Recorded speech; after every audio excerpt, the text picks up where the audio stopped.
Morning, everybody. Very welcome. It's often said that advertisers sometimes use stereotypes in their advertising, and sometimes they use really deep-seated ideologies and base commercials on these. And stereotypes are not necessarily positive or negative. Sometimes we might have a view that it's a little bit negative or a little bit positive, but I guess the risk is if something is oversimplified and then that becomes a norm in thinking. That's when a stereotype can sometimes be seen as a little bit negative. So typically they can refer to race, religion, gender, political views, ethnicity, and so on. So interestingly, today when I received the slides back from our speakers, I noticed that both of them had chosen to focus mostly on gender. So I just want to talk a little bit about one of the other tenets, and normally I just give a very quick intro, so today it's slightly different.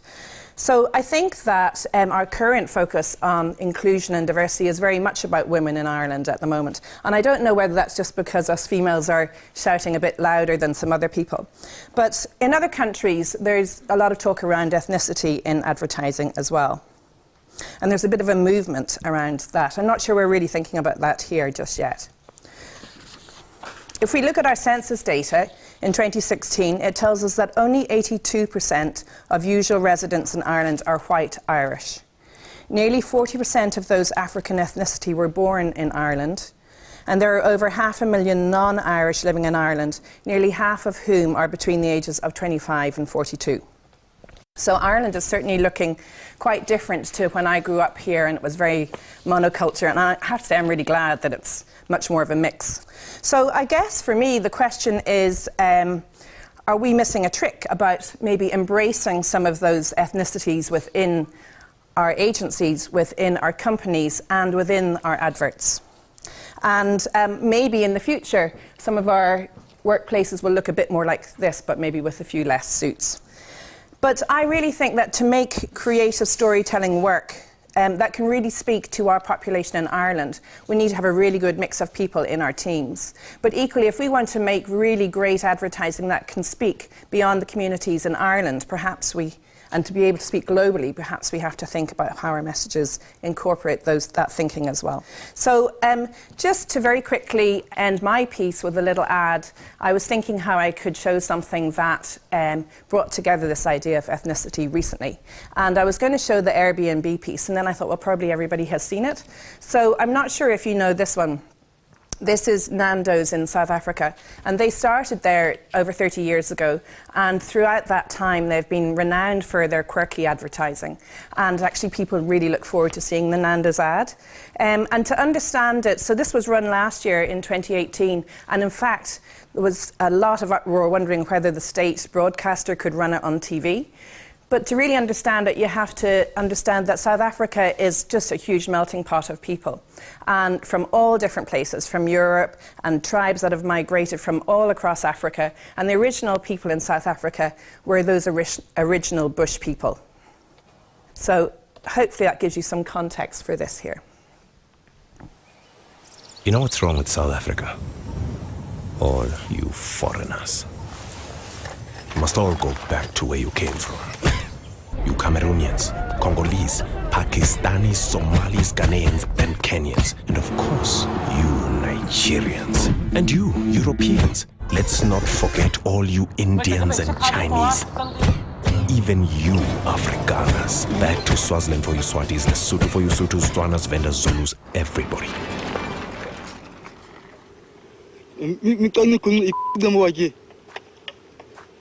Real South Africans love diversity. That's why we have introduced 2 more items: new peri-crusted wings and delicious chinchado and chips.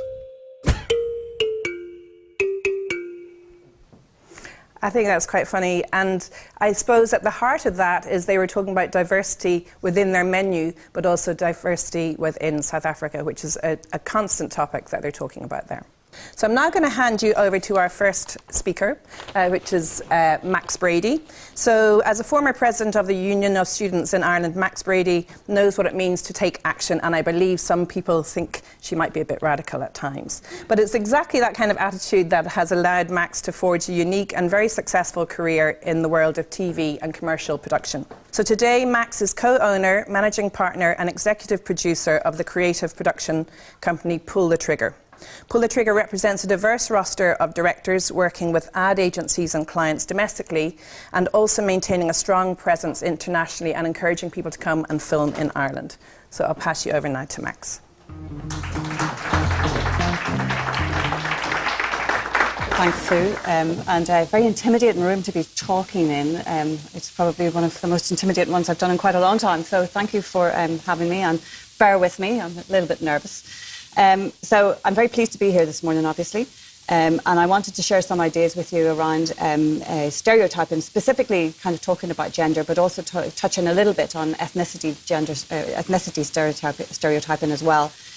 The video I'm about to show you to start off with is something that I compiled together over the last week of ads that I saw, and what I will say to start with, I began with looking down the decades and moving forward into current times. And as I started pulling all the research together, I realised that actually the more recent stuff is actually more shocking than what we used to see. So everything that you see on this particular reel is actually quite recent, and a lot of it's from the Super Bowl, which was particularly interesting to me.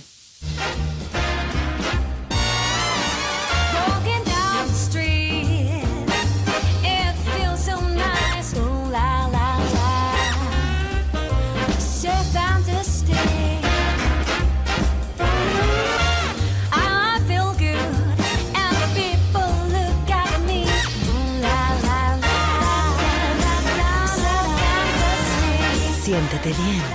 Canada Dry Ginger Ale Light. Sensación única. A very close call. Could have gone either way. It was right on the line. Well, Ferguson's not too happy with it, I can tell you that much. Oh, he's beating him like a rented mule. And the ref's just tuning him out. Boy, where do you train to take a beating like that? He said, when's that porch gonna get painted? And that litter box! It's been 3 weeks! 3 weeks! And to think I could have married Don Hoffman. And would it hurt for you to say that you love me once in a while? Teach me, tiger, how to kiss you. Show me, tiger, how to kiss you. Guys, Valentine's Day is not that complicated. Give, and you shall receive. Teach me, girl, teach me what to do. I'm in the mood for love, simply because you're near me. Funny, but when you're near me, I'm in the mood for love.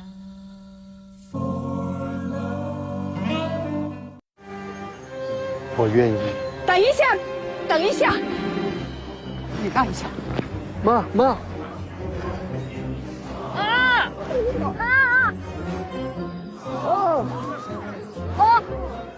你这是干嘛？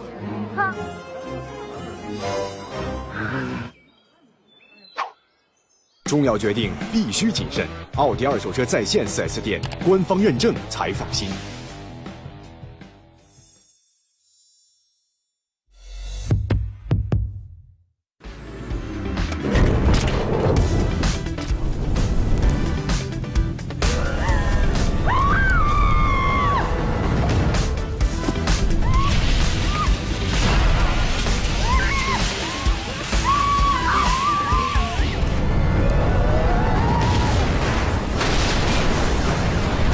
Avoid unexpected situations. Car trouble? Get your car serviced at UltraTune.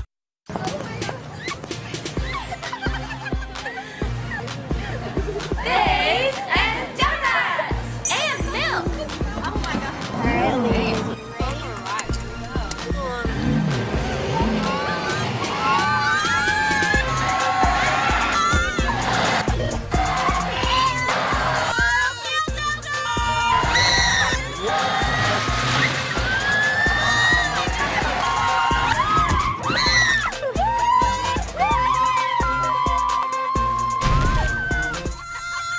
So gross.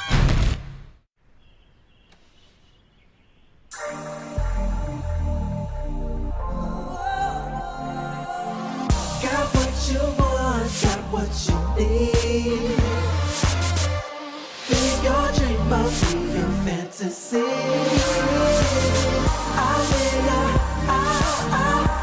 Sarah? Sarah? Clean enough?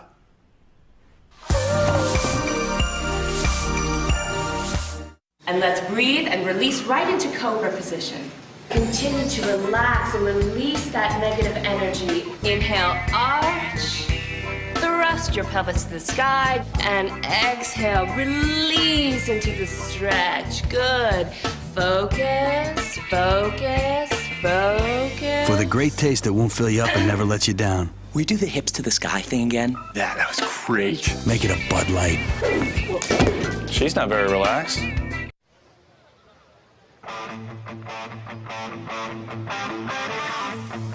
I love going all natural. It just makes me feel better.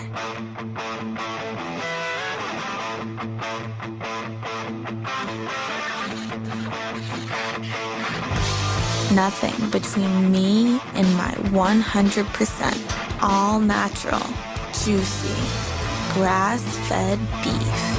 Introducing the all-natural burger, the first ever in fast food, with no antibiotics, no added hormones, and no steroids. Only at Carl's Jr. Now, I get why you have to have women in underwear for Victoria's Secret. But I don't get why it has to say, let the games begin with it. So a lot of those were from the Super Bowl, Victoria's Secret, the teleflorist one, and also the Carl's Jr., which I still haven't quite got my head around why we need a woman in a bikini to look like she's naked to advertise a burger. But you know, that's the way it goes. But another kind of stereotyping is equally, and if not more prevalent today, and that's men being objectified or often being stupefied, if you will. So here is a couple of videos that show men being objectified. Oh, hey, ladies. In the mood to make something special? I sure am. You know, once you go Italian, you'll never go back.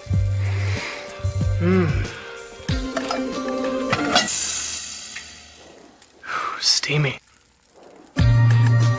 Let's get zesty.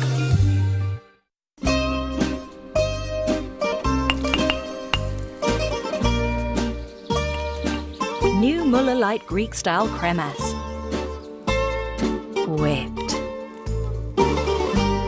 Creamy tasting. And fat-free. Fat-free? Whoa! New Muller Light cremas. Whipped, creamy tasting, and fat-free. So traditionally we've assigned gender in life as well as in advertising and as binary. So there are only two genders, male and female, and they're often portrayed as locked in battle. Equally, we have traditionally defined sexuality as being either straight or gay or maybe bi.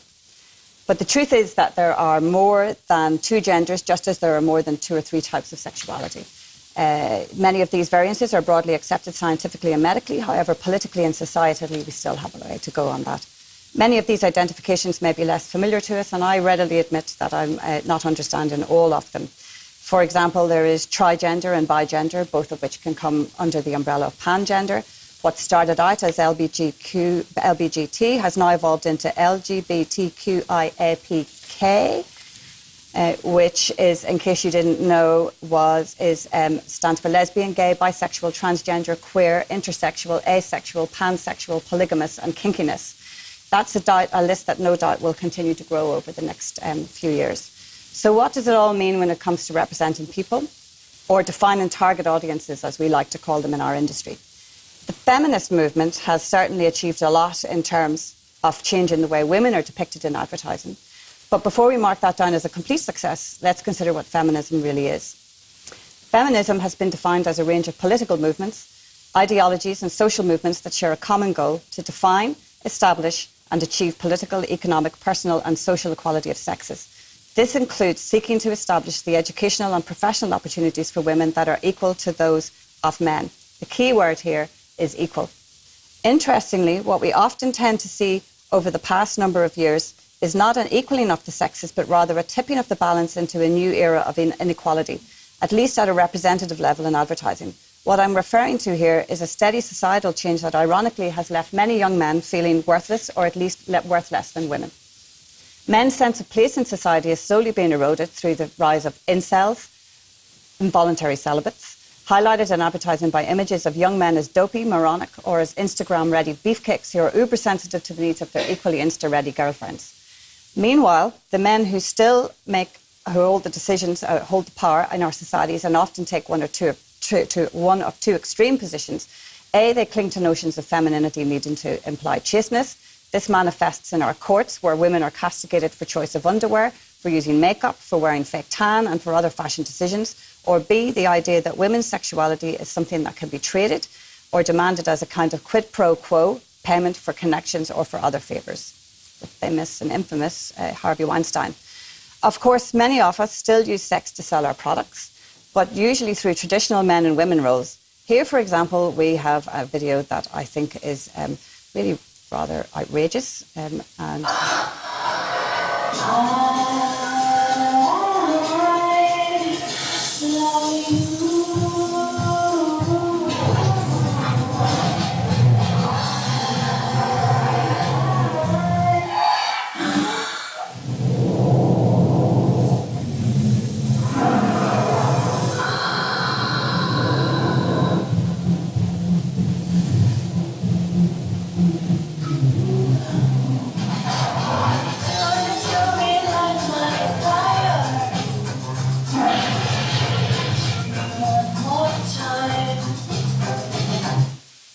I still haven't figured out who that's actually targeting. Is it targeting men? Is it targeting women? Of course, in today's environment of Me Too, Time's Up, etc., it's a tricky landscape to negotiate. How do you make advertising engaging and entertaining, and yes, also sexy, without at the same time alienating someone or initiating difficult accusations and complaints? Scary. Which brings me to the F word, fear. A lot of our advertising messages are driven by fear, and always have been. But I'm not talking about good old-fashioned consumer-centric fears such as not being pretty enough, not being thin enough, not tall enough, not rich enough. This is a different kind of fear, and it comes from the brand side, not from the consumer side. Not a fear of losing sales, but a fear of losing face, usually with our peers. Not a fear of pissing off customers, but a fear of pissing off the boss. Not a fear that we might cause envy amongst our competitors, but a fear that we might cause controversy among our shareholders. In our attempt to alienate or ameliorate these fears, we often dilute the power of what we as brands have to say. And because we are afraid to be seen to be really connect, we often end up not connecting at all. So who is going to represent audiences if we don't? You can't handle the truth! Son, we live in a world that has walls, and those walls have to be guarded by men with guns. Who's gonna do it? You? You, Lieutenant Weinberg? I have a greater responsibility than you can possibly fathom. You weep for Santiago and you curse the Marines. So the reason I put that in is because of the whole you can't do it, he can't do it. Drama could do, in terms of what I'm talking about, in terms of changing things and representing people, but usually drama relies on escapism, where minorities are represented in an exaggerated way, which means viewers tend to see the representation as not really true. The media could do it, but they tend to address big issues. And the problem with issues is that while people talk about and think about making changes, they promptly forget to act as the next big issue lands in their Facebook stream. Which brings us back to advertising. We already know that advertising exerts a huge influence on purchasing decisions, otherwise why would we spend so much on it? At the Cannes Lions Festival a couple of years ago, it might even have been last year, the following statistic was presented by Adam and Eve. Globally, 18.3 billion is spent on advertising and marketing every year. 4% is remembered positively, 7% is remembered negatively, and 89% isn't remembered at all. So why does so much go unnoticed? It's easy to blame the creative here, but isn't it also true to say that we notice what connects with us? Making connections with people is memorable. So if our challenge is to be remembered rather than to go unnoticed, then our strategy should be to connect rather than to be afraid. So let's look at some ways that some brands have been brave enough to really connect. Wide eyes, big heart, no fear, easy to say, but not so easy to do. Easy also to jump on the yo propaganda bandwagon that I know you had a recent talk on, and I can see Podge is in the audience today. So here are some examples of brands that were very brave.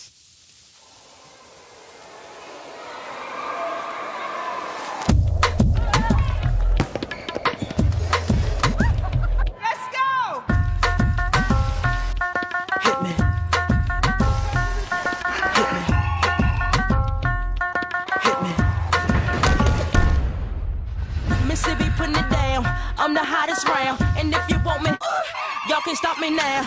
Since you with me now, then biggie bounce. I know you dig the way I switch my style.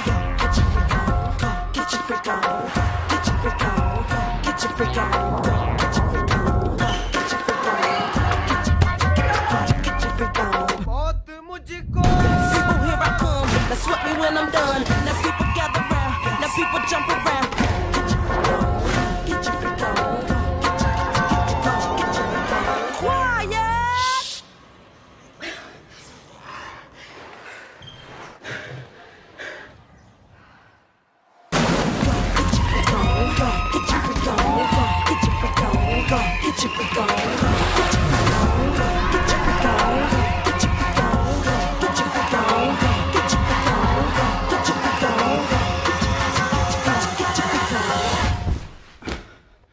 I'm knackered.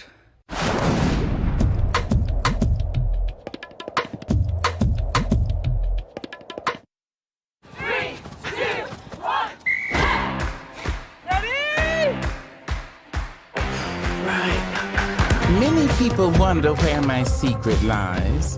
I'm not cute or built to suit a fashion model size. When I start to tell them, they think I'm telling lies. But I say, I'm a woman. Phenomenally. It's in the reach of my arms, the span of my hips, the stride of my step, the curl of my lips. It's the fire in my eyes, the flash of my teeth, the swing in my waist, the joy in my feet. Because I'm a woman.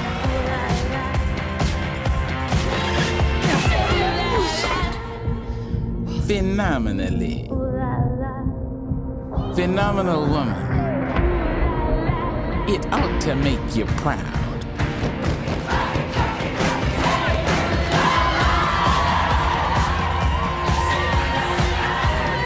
That's my mother and my grandmothers and my great-grandmothers and your greats and my great-greats and your and all you women and me.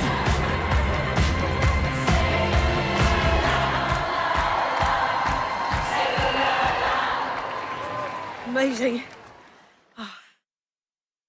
So in our rush to be seen to be politically correct, and on message for the current hashtag movement that might be trending, we can sometimes deviate from our own brand authenticity and push out a message that may be well-meaning, but ultimately it loses our audience.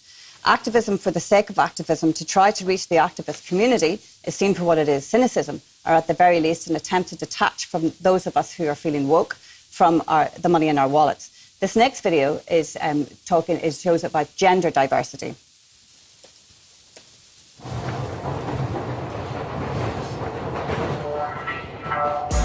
너랑 네 친구들 꿈을 나는 다 알아. 여자 가슴 한번 만져보게.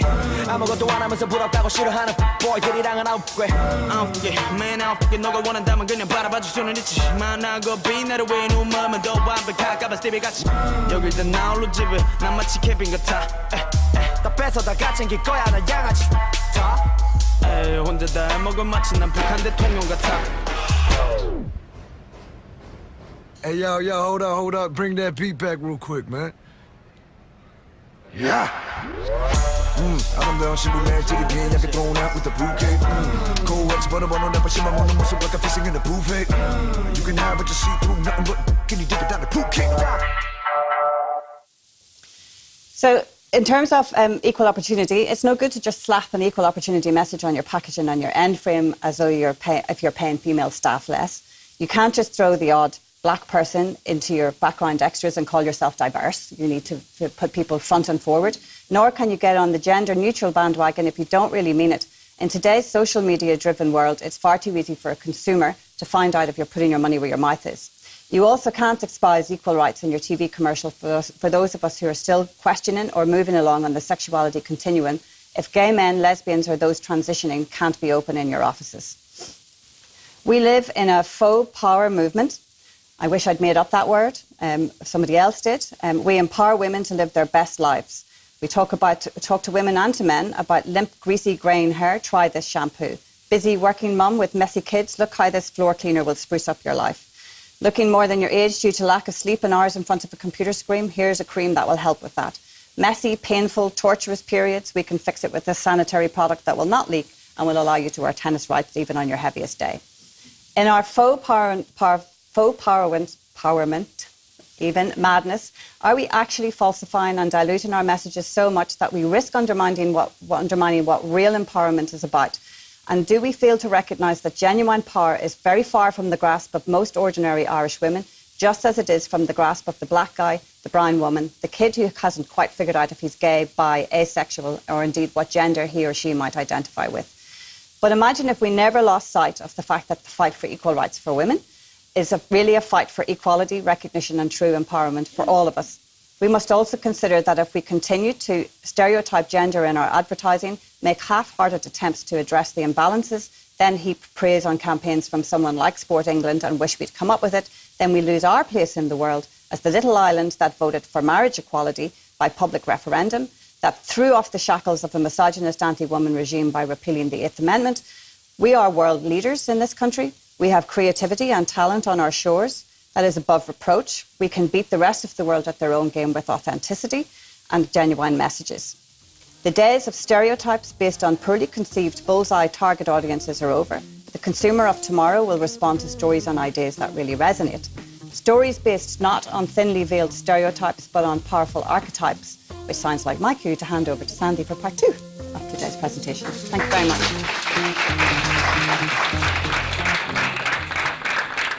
What I hope to do is actually build on what Max has been saying, come at it from a slightly different angle, archetype, and then in a way make a proposition.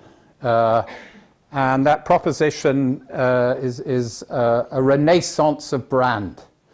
And what a renaissance is a rebirth. And that's what I think is possible. And in a way, it's not disconnected to archetype. But I'd like to tell a little bit of my story. And about 20 years ago, I was in Hamburg with a woman, a bright Dutch woman called Jackie Mies, and she was running 5 Unilever brands. And I'd known her when she was the marketing director in the Philippines, and she was now back in Europe in a big job. And the business model of Unilever was about building functionally superior products. And they spend about $1 billion a year on R&D. I used to work with their laboratories in Edgewater and Vlaardingen and Colworth. And really they'd hire the brightest PhDs they could get in organic and inorganic chemistry and physics and various other fields so that they could say Persil washes whiter. Which, if it does, is news, and it potentially makes the marketing job easier. Because you spend a lot of money on lawyers to crawl all over the patents, and then your marketing task is claim and demo marketing, and in a way it's a rational argument with an assumed rational consumer happy out. The problem with Jackie's situation is she had no functional difference. There was nothing to say. There was no USP with her personal wash products and her soaps. And that's a problem if you're running 5 European or global brands and you have nothing to say in a company whose business model is built on what I've just described, functionally better products, claim and demo marketing. So what I said to Jackie, because I'd just been doing a few Open University courses on ancient Greece, the Homeric roots of Western culture, and then I did a one-year course on world religions. I said there's these amazing archetypal characters in world storytelling and in world religions. Why don't you use them? And she, fortunately, had done Spanish and French literature at university, so she understood what this might be about, because really it was an unproven thing, and she found a nice bit of money because two companies had come together and there was a spare budget for a bit of a venture, and she said yes. And so I flew back to Dublin thinking, wow, we got some money, what exactly is this? And what I did know is how to run a meeting, and I did feel that storytelling would work, and we by then identified that some of the archetypes we were working with, they're brilliantly portrayed in the world's films, and we'll see why in a minute. And so we set off, and the thing we were not initially working with, a lot of people may know about archetypes, and what you'll know is archetypal roles, because Carol Pearson wrote a book, I think it's called The Hero and the Outlaw, and virtually all the big agencies now have some version of archetypal roles. And magician and trickster and lover and caregiver, those are the sort of things they have. It's largely based on the Jungian model, and actually we do use this. We based it on Myers-Briggs, so we correlated all these archetypal roles with the Myers-Briggs type. So you can find out what type you are, and then we can find out what type your brand is. Now the problem is that if you're in fabric wash, your archetype is the mother or caregiver, and that really doesn't help you because that's the category archetype, and it's just far too generic. It doesn't actually give you anything that you can actually work with.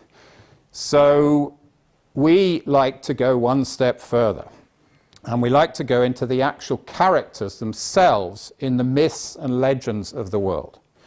Now, the thing about that is that people don't know these stories particularly well, because one of the effects of the rational enlightenment of the 18th and 19th century is myth came to mean a lie or nonsense. So people don't look at these extraordinary stories, which we'll be looking at. So if you actually do, you'll find that they're an extraordinary language of the emotions, which are incredibly useful if what you're trying to do is to connect at an emotional level with people. But if you're talking to your finance guy and you start mentioning the gods that we work with, it's problematic. So don't. If you go in and say, we were talking about Hermes and Athena and Aphrodite, he'll wonder what you were smoking or drinking. So, but when it comes to a language for marketing people to talk about what their brand is about, this is incredibly useful. So anyway, here we were with these 5 brands, and after the first session, we were offered to work on Lux, which was the soap of the film stars. And in the room was a young Irish girl called Rachel, who's here today.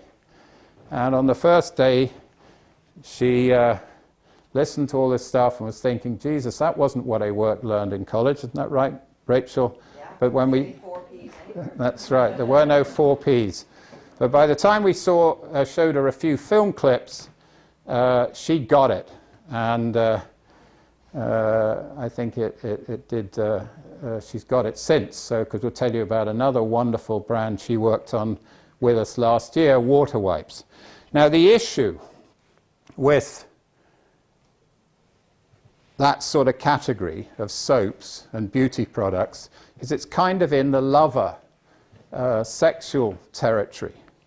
And the thing, and this is building on what Max is saying, is that one of the stereotypes of females, because they're stereotyping of females and stereotyping of men, and The most common one was that, the woman was a particular type, and there were about 11 of them in the whole of Europe had that particular physical shape, and they were all working for French perfume companies.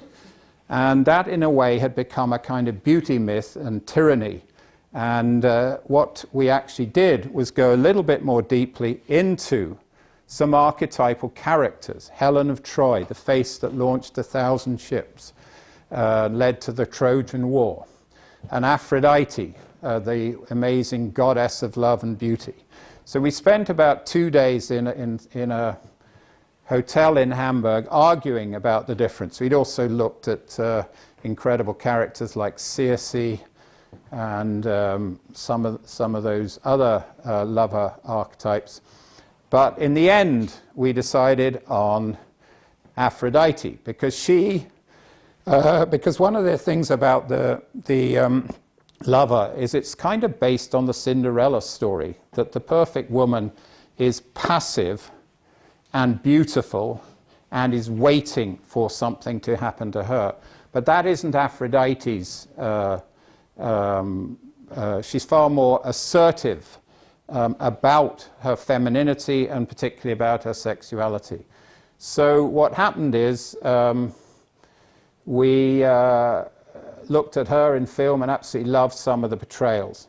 And what we did, and it was also in the spirit of we don't buy the beauty myth, it's a tyranny. So just have a look. It's a little bit dated now, but Experience Lux Skin Sense, a new range of body washes to celebrate the woman you are.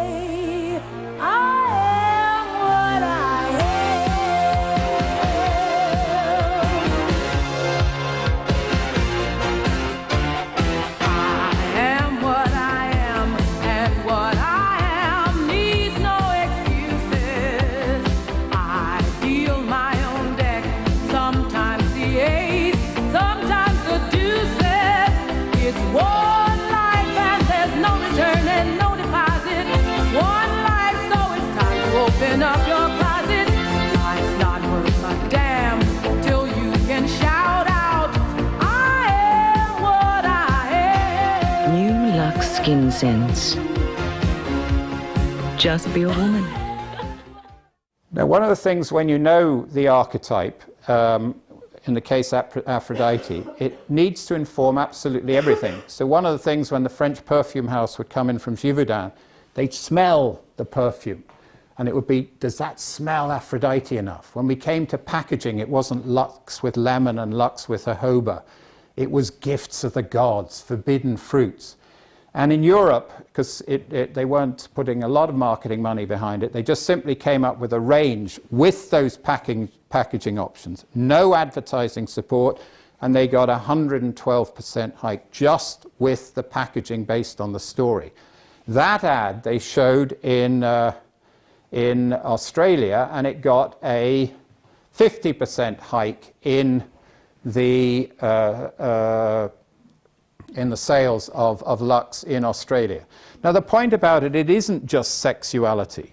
You know, in a way what they've done is they've taken some very powerful, compelling images, not great storytelling, but it's just got some really interesting, compelling images that are more about a really wide range of expressions of Aphrodite in culture, which highlights one really important point, which is some of the most compelling advertising is not rooted in the category, it's rooted in culture. And in a way, what great advertising does is cultural work. It challenges the stereotypes. And this was, I think, a powerful attempt to challenge the stereotypes of the beauty myth. Now, what happened is that as an Irishman was running Unilever at the time, and he wanted to take it down from 1,800 brands to 400, so he decided not to put the money into Lux, and he put a lot more money into Dove. And then what happened is a lot of the team went off, Klaus Arndt, Sylvia, and they went to Dove, and that was a mainstream brand, and then many of you will be familiar with the campaign for Real Beauty. Now the thing about these cause ads, they can be very worthy, But a brand isn't just about satisfying a need, it's about satisfying a longing. And if the ad doesn't create a longing for something that you want to be, the worthiness isn't that powerful. So anyway, let's look on. Let's go on, because the next thing, let's have a look at the mother, which was another stereotype that Max didn't particularly deal with, but that was another, a woman in the kitchen with a baby, and there were a lot of portrayals like that. And the issue with that, it isn't the mother, that doesn't help you, but are you a Demeter mother, which is a very traditional mother? Are you a Athena mother? Are you a Hera mother? Are you a Thetis mother? They're all very different combinations of the archetypal roles. So for example, Athena is mother, but she's also got some queenly qualities. She's also got warrior qualities. Thetis is the one that we're particularly looking at because Rachel was working with her on water wipes, the Drogheda Boyne Valley one, and the world's purest baby wipe, and she wanted an interesting mother archetype. And the thing about Thetis is she is a mother, but she's also the mother of a warrior, Achilles, but she's also a queen. And one of the things that's very powerful is in the past, any woman that was powerful, they tended to portray her as a bitch. But in here you have Thetis, who's able to combine power and femininity without it being a contradiction. And that's really interesting as an archetype. And there's a lot of portrayals now in film that weren't before. Someone like Frances McDormand in Fargo, or Three Weddings Outside, or Three Billboards Outside Ebbing, Missouri, is a wonderful portrayal of a woman that doesn't compromise her femininity with her power. And so this is the, we were working in the States, this is the ad that the agency came up with.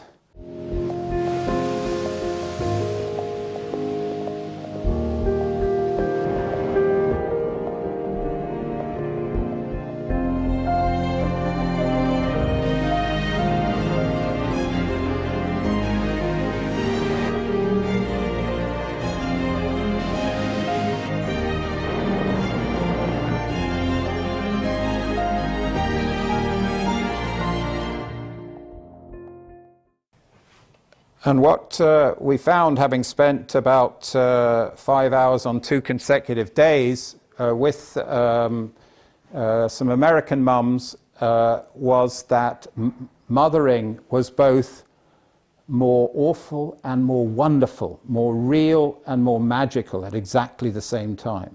We tried to capture it in that queen where we actually have the couple fighting, but we also have some of the magical moments. And in a way, what it was offering to the mum was a kind of longing for the mother that she wanted to be, in spite of the emotional ups and downs. So Rachel was part of taking the brand from 6 million to 60 million.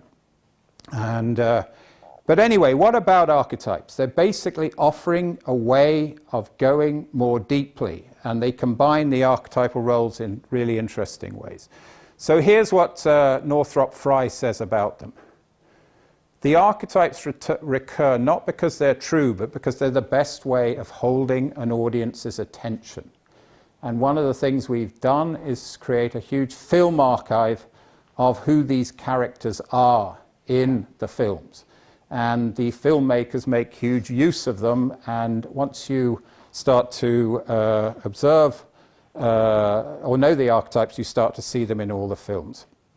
Roberto Calasso, whenever their lives were set aflame through desire or suffering, the Homeric heroes knew that a god was at work. No psychology has gone beyond this. All we've done is invent for those powers that act upon us longer, more awkward, more numerous names. So in a way, what Calasso is saying is what you've got in these old stories, and by the way, the Irish have an amazing collection of stories too, is a psychology of the emotions rooted in language. But what is the state of marketing? what do we do with this? Here's someone, the last time I saw him is in the toilet in near the boardroom in Unilever, getting ready for a presentation. And what does Keith have to say? He's just written an article in Walk, the World Advertising Research Crowd, and what he pointed to was the 7 advertising sins. And one of them is the bombardment. We're bombarded with 10,000 messages every day. He also said that in terms of quality, ads are annoying us. 10 years ago it was 11%, now it's up to 50%. So we've got an industry that's bombarding us and that's annoying us. Let's take what Max just talked about. Figure I have is about 500 billion spent. I think the Adam and Eve were talking about the UK. 4% favourable. So of this incredible messaging, the bulk of it's annoying us and bombarding us. So what that feels like is a problem. And so it's in that context that I'd like to suggest possibly a renaissance is possible. Because what we've done through looking at ads over the years is find that there's a certain class of advertising that doesn't annoy us, that stands out, that becomes lovable and memorable and iconic. And in order to get there, what we've done, we've 3 potential things that we've been doing to get at this. Beulah, my colleague, and I have probably looked at more advertising history reels over the last 20 years than anyone. I woke up one day in the Crowne Plaza near Unilever, had to spend 3 hours between 5 in the morning looking through 70 years of Flora advertising. You think, oh my God, I'd rather go off to sleep. But when you go through it, you find that 20 years ago, 40 years ago, they did something that was absolutely extraordinary. And when you ask what happened with the brand at the time, it just seemed like it took off. Now, invariably, what that was extraordinary cultural work. It was doing something for the culture, redefining the identity of women. So one of the things we've done is that, look at advertising history reel. I have a passion for reading, and I've just spent my life reading these things. Not for any other reason, to say, what is useful in this stuff? And then, finally, if you put the 2 together, we've looked at it through these ads through the archetypal perspective and through the archetypal narrative structures, because there's some rules that these iconic ads seem to follow. There's some archetypal personalities that they seem to follow. In other words, there's potentially, for those ads that stand out, there's certain things that you can identify. And we've run a master's in global branding the last 3 years, and we had our students collect some of these iconic ads over the last few years. So one day I was going through Domestos advertising. Toilet cleaners. And about 25 years ago, they did this. Big dog. Kind of broad at the shoulders, slim at the hip. No other bottle's better equipped. It's strong, it's thick, and it sure is mean. Kills all known germs to keep your bathroom clean. Big Dom, at your convenience, man. Big bad Dom.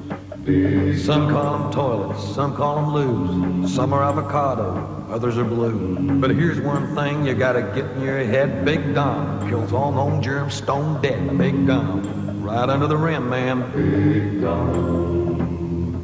Big Dom. Big Bad Dom. Now what that's basically doing is drawing on the cowboy genre, which was quite popular at the time. And basically it's saying to the housewife, your daughter's threatened. The girl you brought into the life is threatened. And how do we know she's threatened? Because into the room is coming a gunman. They all know what the swinging doors mean. A gunman's coming in and there are baddies around, and that baddie's threatening your daughter. And so, tall at the shoulders, slim at the hips, no other bottle's better equipped to do what? Blow the brains out of the germs, kill all known germs dead. And so what the housewife's actually buying in that moment, because a brand is not a mirror. I don't buy me. I'm buying someone, and in this particular case, to do the dirty work. So that's Hercules. That's Clint Eastwood in Dirty Harry. That's Jack Nicholson in the film that Max showed. Sales went off like that.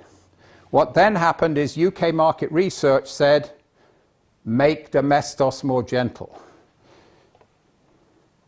And fair dues to my colleague who I was working with, client, he said, rubbish. This brand is a killer. I don't want a Gillette-style man. I want a killer. And so we went back, told the stories of Hercules, Clint Eastwood in Dirty Harry, those kind of films, and they then came up with this. We were millions strong, and our turf stretched from the waterfront down in a dark bowl to up under the big rim. We could do as we pleased, spread a little fear. Vomiting, diarrhea, caused a bit of a stink. And now they say it's over. It ain't over. I'm not ready to check out yet! Quickest ever domestos. Millions of germs will die. So that was a carrying on of exactly the same archetype, only it was the story told from the perspective of the germs, using a bit of James Bond sort of evil badness. The brand became the fastest growing brand in the company in the fastest growing category. They were going to sell household cleaning. It became the crown jewels by sticking on the archetype. So what are we going to do about this? Just a couple of minutes. I've never read the book. It's unreadable. But he has a nice idea in it. 10 thunders he talks about. So I'd like to borrow that idea and suggest that from all these books and from what we've picked up from looking at advertising, there are actually 8 thunders that have the potential to change the way that you view the function of branding in an era of bombardment. So we only have time to cover 4 today. And by the way, when you have a thunder, you have a flood, a wonderful mythic idea. Wash everything away and start again. So the first thunder comes from something that was mentioned at the last. This guy, Byron Sharp, A Challenge from Within. I don't know if you've seen the book, but he's done a huge empirical study on how brands grow. It absolutely throws overboard targeting, segmenting. He says you need to go back to TV advertising and advertise to everyone because they don't care about the brand, but if you can speak to their memory structures. And what he's saying is something very profound. Advertising is most effective when it doesn't try to persuade. And I don't know that Lux advertising was trying to persuade. It was presenting a compelling picture of something that you look at and you say, I long for that.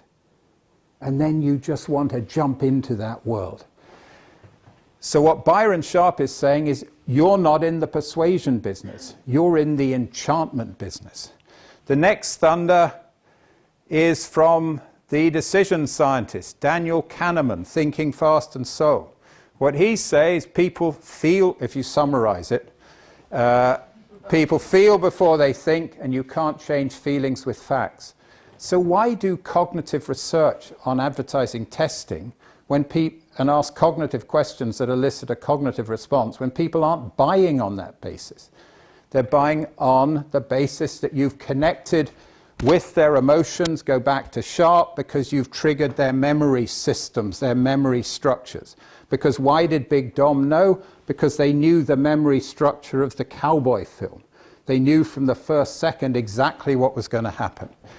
The third thunder comes from classical studies. I spent about 3 years doing a PhD until my supervisor died and they didn't know what to do with it, so I went another direction. But one of the things I found out from reading these guys is they studied the shift from oral cultures to written cultures in ancient Greece. And you started then to realize, wow, an oral culture is completely different from a written culture. And then something,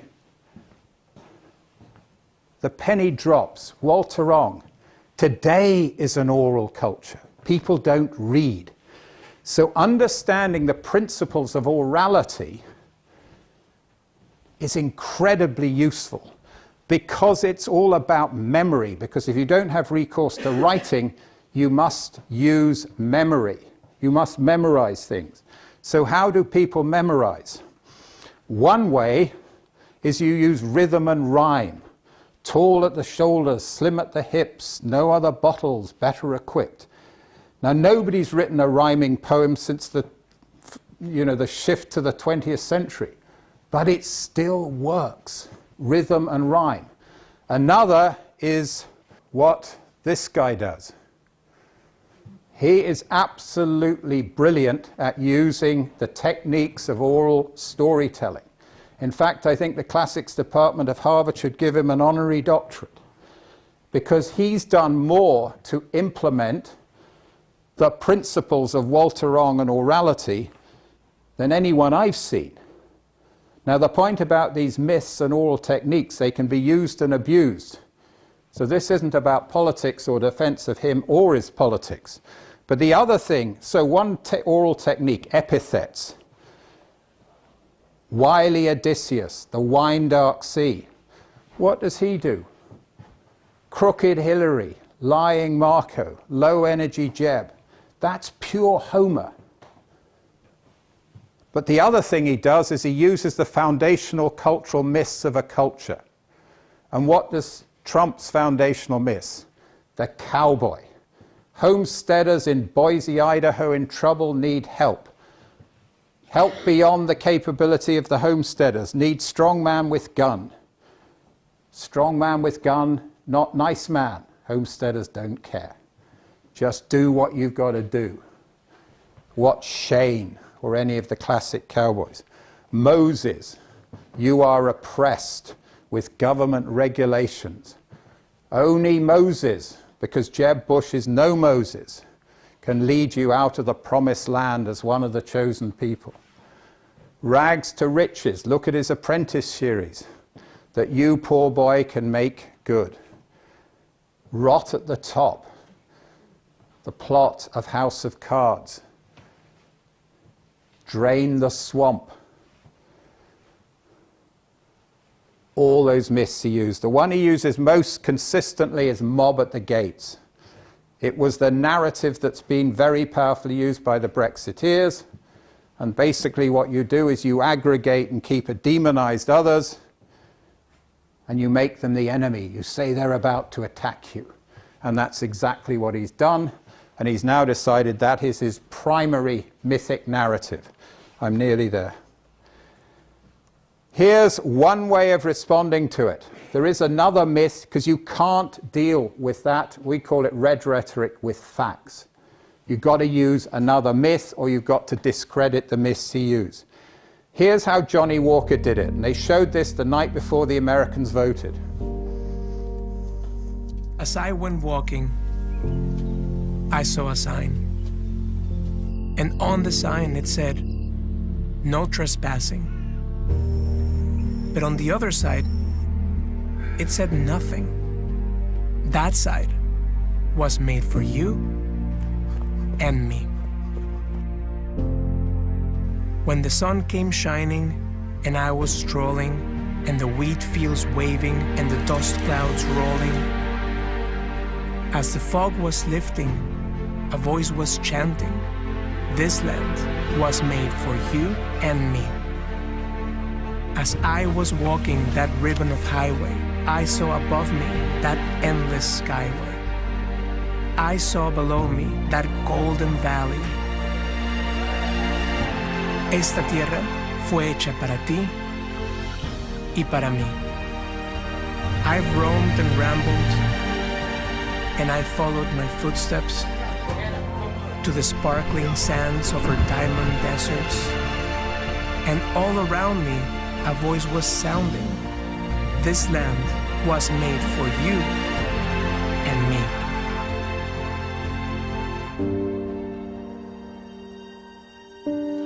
There are two types of persuasion. There's the type you learn in university, blue rhetoric, which assumes that people are persuaded if you string facts together in a sequence to reach a conclusion. And there's another, red rhetoric, and it works with emotion. And as we know from Kahneman, you can't counter feelings with facts. If they bought into the Trump myth, you won't convince them with any arguments, any facts, any statistics about what's happening at the border. You've got to tell a better story. And I love that one. I've gone back to buying Johnny Walker because it felt healing and nourishing, but it was totally on archetype, and it was also on an archetypal narrative, the journey west. And it included rednecks and immigrants, the journey home of the military man. And it uplifted. I felt uplifted. So every time I sit down with my Johnny Walker Black Label, I think of my dad because I used to bring it out to India. But I also think of that. This is not a whiskey. I'm drinking a meaning system. And I'm drinking a longing that the world can be somehow better. So these myths and archetypes are incredibly powerful. They can be used to divide the world. They can be used to stereotype, or they can be used to heal and nourish. Brands can be an extraordinary force for cultural good. And that's why I like this guy, who created the greatest ad man in history. And his name was Leopold Bloom. He was a Jewish print salesman. He wasn't even good at it. But he and his wife, Molly, had a day through Dublin, July the 16th, over 100 years ago. And what Leo's journey is like, the journey of every man. Making our journey through life as ordinary people. And what branding can do is tap the energies of ordinary people and address the social forces which block expression and potential. And brands can release the marvelous in the everyday life. And that's what makes branding so special. And if you think of your life, you get up in the morning, your life is full of branding, from the shoes you put on, the clothes you put on, the stuff that's in your bathroom, the stuff on your breakfast table. And if the brands can enter that space, like Joyce did, you're actually doing something absolutely extraordinary. If you can play a little bit of role of entering and uplifting and giving meaning to people's life and giving identity value. Because I think what Lux did is give options to women that weren't just the sexualized image that Max was talking about. And some of that work on water wipes, that a woman could be powerful and feminine at the same time. That feels worth doing, and that's why the archetypes are so powerful. And in an era when the two great centers of advertising, London, New York, Chicago, seem to be in a political cultural context where they're putting walls around each other, what about Ireland being a place that does great, iconic work? And when the Irish encountered the divine, it wasn't encountering Yahweh coming down and scaring Moses and the Israelites. It was an encounter and giving them tablets of stone. It was an encounter at sea where Mannanon comes out of the water and he gives Bran silver branch perception, which I see as what you get if you went to an old bardic school and you learnt the myths and legends of the culture. You'd see deeply, and you'd realize that one of the roles of the bards and the storytellers is to come up with ads that in somehow and in some way release the marvelous in every day. And that was James Joyce's vision. His hero was Leopold Bloom. And if anyone has the slightest interest in helping, what I'd like to suggest is, why don't we have a renaissance of brand, Irish-based, play a role globally, telling inspiring stories, building on the extraordinary Irish storytelling tradition. So if anyone's interested, give us a shout. And if not, I'll play golf with Barry. We talk about more now, because they're being kind of all done from a certain perspective. Well, I think there's always a danger, and I think the point about the archetypes is they're timeless. Archetype means timeless. So, okay, we're in modernity. These issues aren't new. I think there's just an extraordinary consistency, and I think in a way the challenge is finding who you are. I think the first task, people say consumer first, brand second. I think that's rubbish. We go inside first, find out who you are, then outside in, into the culture. How does this archetype find its expression in modernity? What are the contemporary issues? And I think there's a sort of ethical question for any brand team. You know, are you doing it in a way that uplifts and enriches? And I think, you know, I personally like to work on brands that are uplifting. I think these same myths and stories can be used to divide and pull people apart, and I think Trump and Farage have done it, and it's working on the same energy that Domestos worked on. Scare someone, and then you've got them in your hand. So I think it's a difficult issue. What I do think is once you know the archetype, some of this trend stuff is irrelevant for you. You know, it may be that you need to do stuff, but the point is you're looking at culture from the perspective of the archetype. I don't know whether that's helpful. We've been talking about this before we came here today, and it was something that we both agreed on, that, you know, I mean, I come at it from a basis of production more so than marketing and advertising, because that's my skill set. And to me, sometimes to see stuff that is very authentic, which Sandy would probably describe as being the archetype of the brand, but we both kind of came to the same conclusion at the end of the day, that if you're authentic, therefore archetypal to your brand, then therefore the trend stuff that's coming out is irrelevant, because, you know, you don't have to jump on the bandwagon to make yourself relevant to the people that you're trying to engage with. And unfortunately, I think a lot of brands, and not necessarily just in Ireland, I think globally, a lot of brands are just jumping on bandwagons all the time now. And it's not the way to do it. You must have consistency and bravery to be able to bring your brand to where you want to get it to, so that it really engages and connects with people.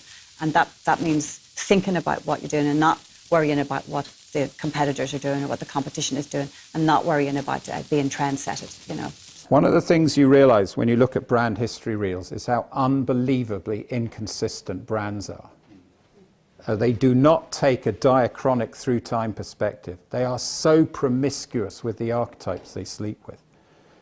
And so, yeah, Barry? Sorry, just on that point, I was a brand manager for a few years once in my career. When I joined this company, the purchasing manager said to me, so you're going to be here for 2 years, when are you going to change the packaging? Yeah. And I changed the packaging, but I stayed for 3 years. And then the next person that would have followed me would have changed packaging. And that's the whole problem, I think, with consistency, or lack of consistency within companies, and therefore lack of consistency in communication and marketing. No, that's absolutely core. Byron Sharp is one message, is stay consistent to the archetype. The problem is the new brand team come in, change everything. The past is rubbish.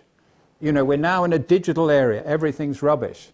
So it's hugely different. And I think Beulah and I, going through reels and reels of advertising, you just get the perspective of how inconsistent. They don't stay on archetype. They don't even know. And at times they've done brilliant work 20, 30 years ago. And then they pour it down the drain with 20 years of rubbish. And then you find they remember 20 years ago, Big Dom. Some people even remember it and they weren't even born because they picked it up on social media or watched it. I saw a talk in Berlin at a craft festival that's for production called Cyclope, which travels around the world. It's in Europe, it's in Berlin, and it's also in South Africa, and it's also in South America. There was a presentation with, I think it was Audi. It was definitely a German brand. And they have had the same advertising agency for over 30 years. And they have a relationship where it is their advertising agency and the brand marketing team, and they persist through it, and they don't put the work out to pitch. They just keep going. Everybody knows what the brand stands for, what it is they want to say. There's a relationship of trust between the advertising agency and the client. And I think that's a big part of possibly what's going on with the promiscuity that Sandy's talking about in some respects. That the promiscuity means that we don't have trust, you know, and This is an industry that is based on relationships between ourselves and then based on the relationships we have with our consumers.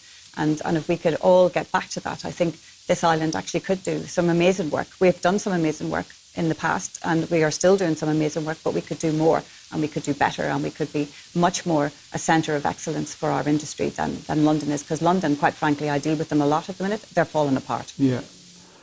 I was actually shocked at looking at Max's things about how little has changed.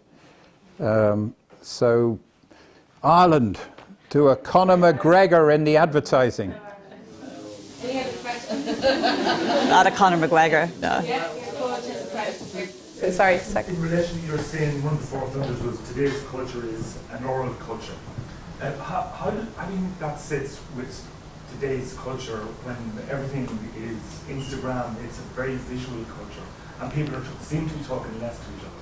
Yeah, in a way it was a simplification. It's actually an oral visual culture, and I agree with you.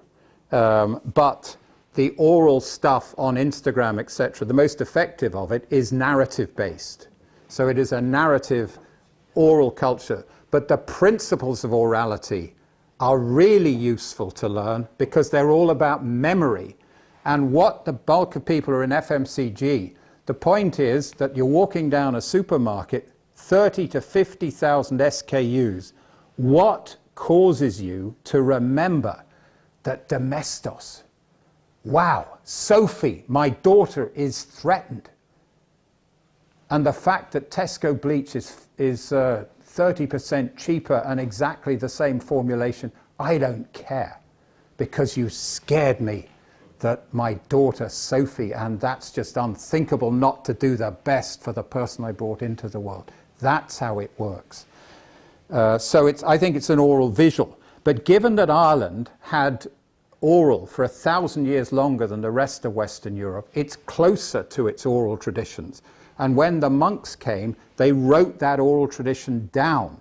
So Ireland, if you're interested, bard mythologies, we spent the last 20 years looking at these extraordinary myths and legends of Ireland.